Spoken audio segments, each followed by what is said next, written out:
Hey guys, welcome to another Photoshop tutorial. Today we're going to go through step by step how to turn a landscape photo into an Easter egg ready for Easter.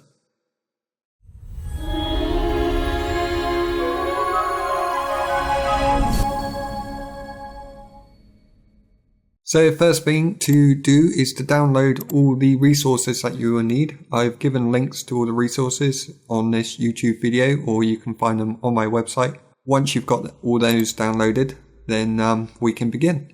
So let's make a new Photoshop document. You can name this document Easter egg or give it a name you want to give it. And then set the width to 6,000 pixels.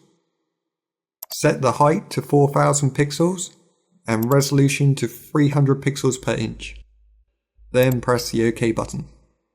So now we have a nice white background layer.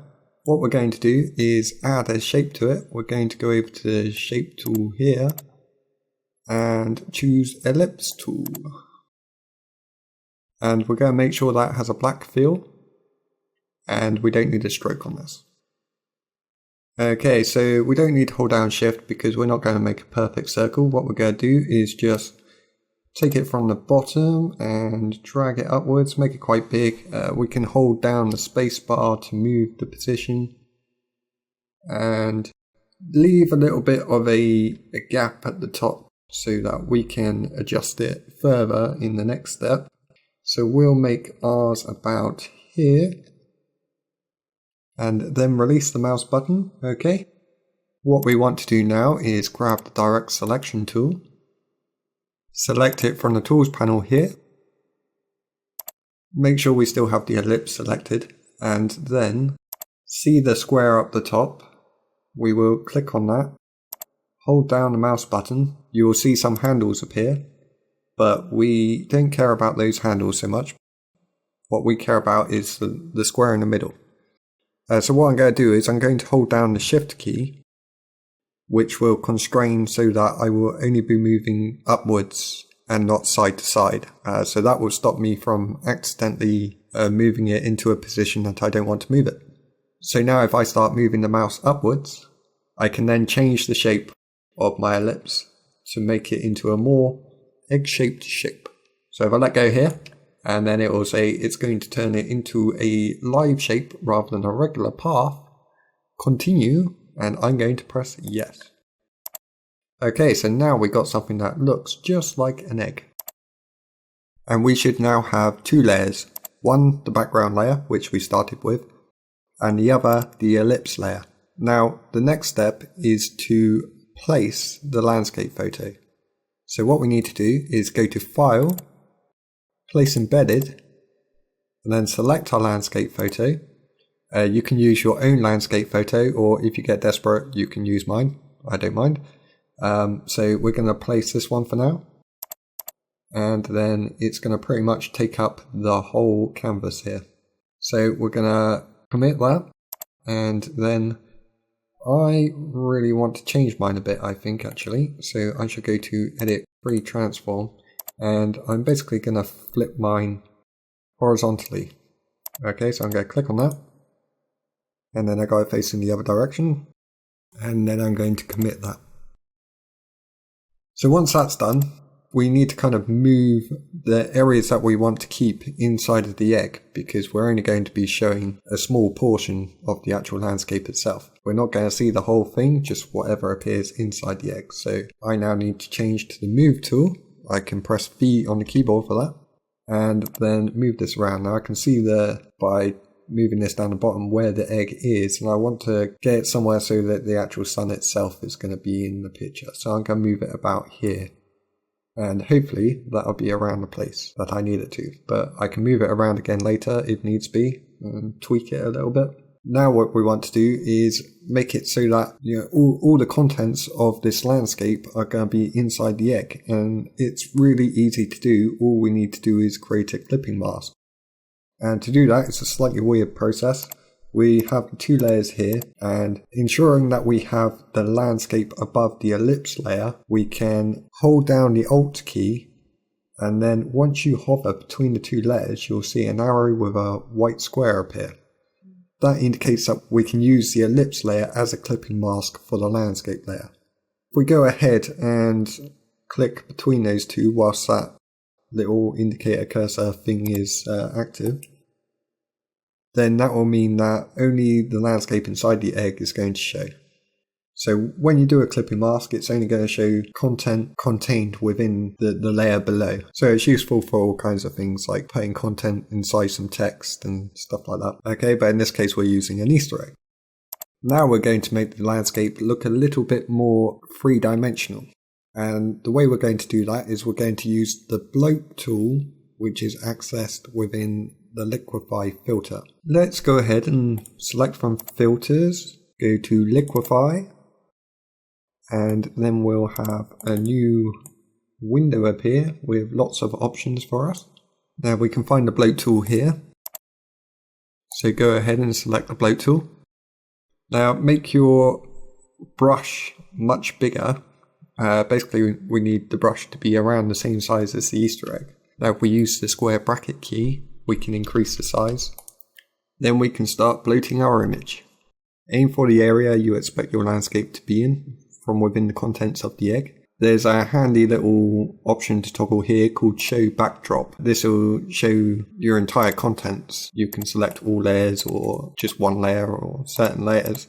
The only problem is when you do have it selected, you won't actually see the changes that you make with the Bloat Tool in real time. In this case, it's probably best to just reference and then look at the features of your image, judge for yourself, and then turn off the Show Backdrop. Then place your brush where you expect your contents to be inside the egg. And then when you're using the Bloat Tool, just hold down the mouse key. Don't move the cursor around. Just hold the button down and let the Bloat Tool gradually build up a bulge in the image. You should eventually end up with something that I've got on the screen now. Then you can press the OK button. And after a short time, you'll see that your egg contents have become quite bulgy. If it didn't quite work out how you expected it to, then you can go back in by double clicking on the Liquify filter on your smart object on your landscape layer and then go back in and change it. If you want to bring it back to how it was before, you can use the Reconstruct tool and make the brush a bit bigger and then just brush in all over the bulgy part and that will reconstruct to how it was originally. Or of course you could press the undo button and then that'll bring you back to how it was originally as well. Yeah, just play around with it until you're happy with the results. Next we will continue adding a 3D effect to the egg. We will now add a shadow around the lower left side. To do this, first hold down the Control Command key and left mouse click on the ellipse egg shape layer thumbnail in the Layers panel. This should give you a selection around the egg shape. Now go to Select, Modify and choose the Contract option. In the dialog box, enter a value of 140 pixels and then press the OK button. You should now have a new smaller selection inside the egg. Create a new layer and name it Shadow. This layer should be above the landscape layer, giving you 4 layers in total. Make sure you have black selected as your foreground color and then select the Gradient tool, which is usually grouped with the Paint Bucket tool, and you can use G on the keyboard to access it. In the tool options bar, choose the gradient preset Black to Transparency, and then begin dragging out a small gradient line from the bottom right of the egg and release the mouse when you are near the top. If it didn't work out so well the first time, then just use undo to go back and reattempt it until you are happy. Similar to the previous step, keep the selection active and create a new layer again. Switch the foreground color to white and then select the white to transparency gradient from the presets. Starting from outside of the egg near the top left side, drag out a gradient line towards the center of the egg. Again, same applies with this. If it doesn't work out too well for you the first attempt, then always use undo to go back and try it out a second time or a third time. After that's done, we need to soften these highlights and shadows. So first of all, select the highlight layer and then go to Filter, Blur and select Gaussian Blur. Add a Gaussian blur with a 64 pixel radius. and that should soften up the white on the highlights layer. Repeat the same process for the shadow layer with the same pixel radius for Gaussian blur. Okay, you should now see that it's starting to take form as an egg. Next, we're going to add a half undone wrapper to the bottom of the egg. To do that, we're going to go to File, Place Embedded. One of the resources you should have is the wrapper image. So go ahead and place that wrapper image into Photoshop. Right, so once you've placed your wrapper image, you will have to move it around a bit to get it into the correct position. And also you may need to change the scale to make it look like it's wrapped around the egg, depending on the size of the egg that you made. So once that's done, you can press on the tick button up the top to commit the transform. And then you should have your wrapper on a separate layer, nicely wrapped around your egg. Next we will make a shadow for where the wrapper is, at the top and to the right.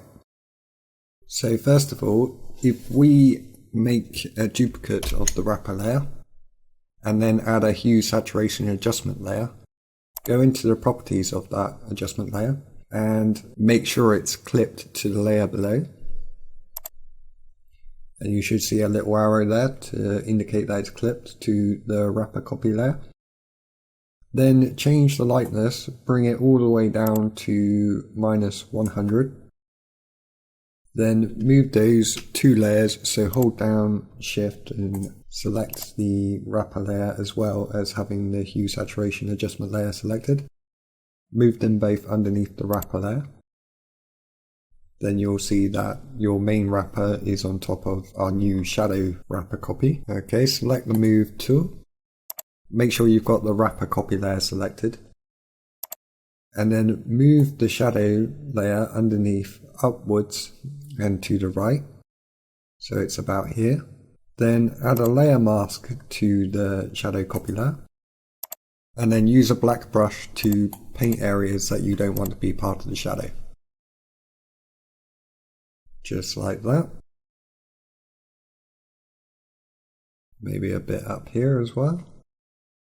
I want a bit more of that to show through, so I'm going to change to white and add a bit more there.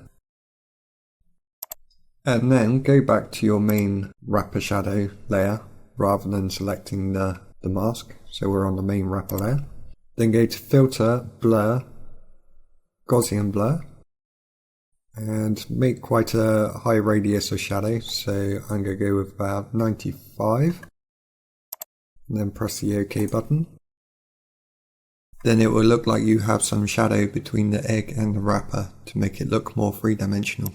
So next we're going to add a background texture. Now if we first go to File, Place Embedded, and then look for the light grey texture, open that into Photoshop.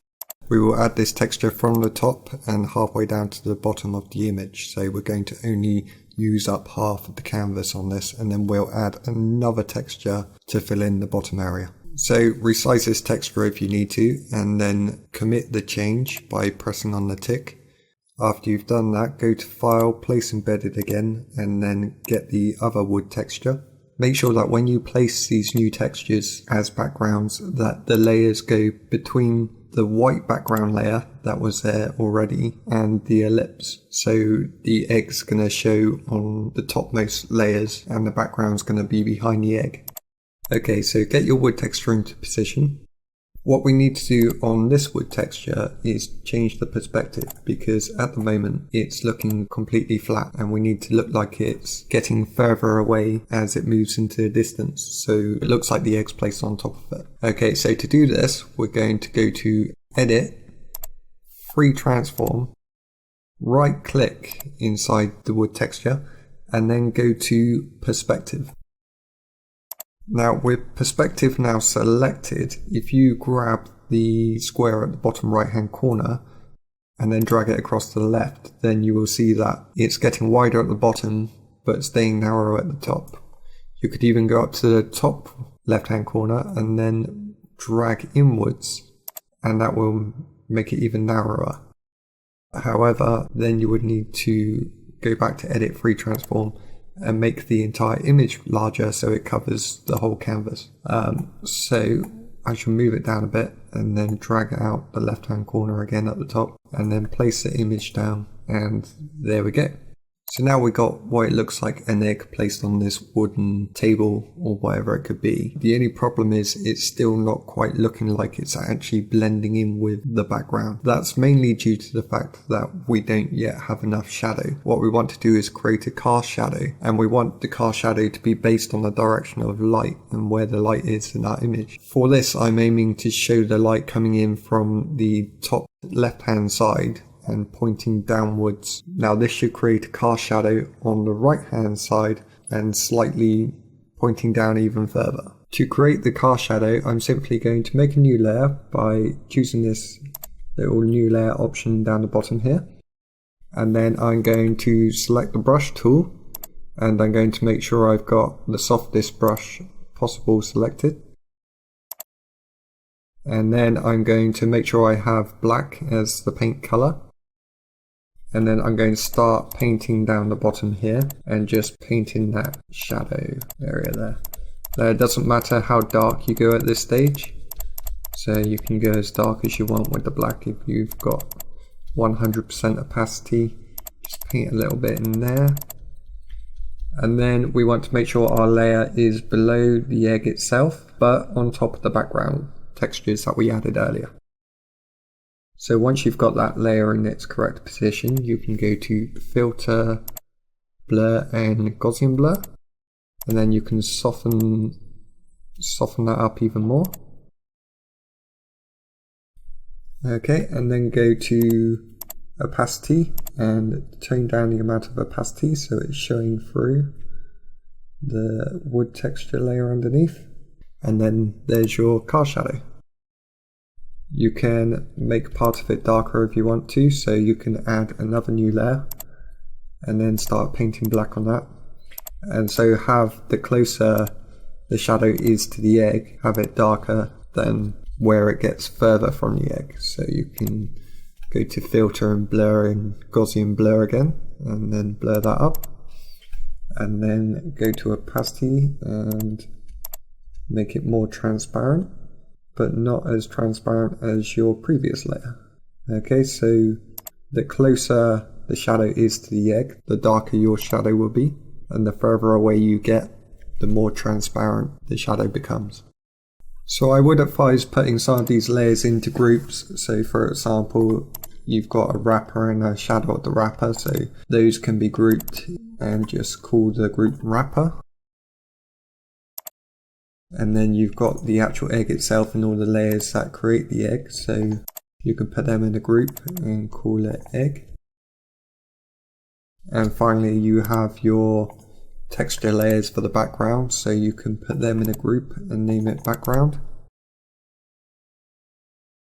It just makes things easier for you as you're trying to find your layers, or layers become misplaced and everything's in the wrong position. It can help you to correct mistakes.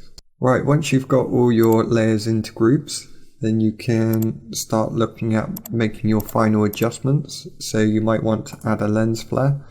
For my lens flare, I used a third-party plugin. However, Photoshop does have some lens filters built in. If you first begin by pressing Shift, Control, Alt and E all at the same time, then this will give you a complete composition of all your layers in one layer. So all layers merged together without getting rid of all your layers underneath. And then go to Filter, Render, Lens Flare.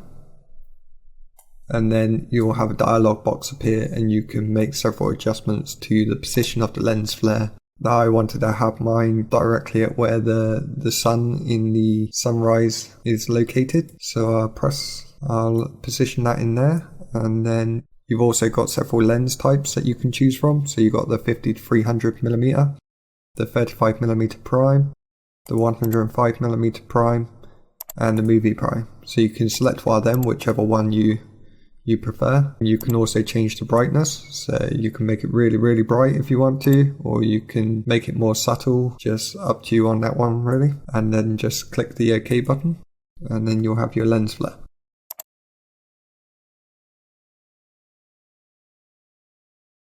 Okay, so that's it guys. Thank you very much for watching. Hope you've enjoyed the tutorial. If you've enjoyed it so much, then please subscribe or leave a comment. And yeah, I hope to see you again soon. Thank you very much guys. Catch you later.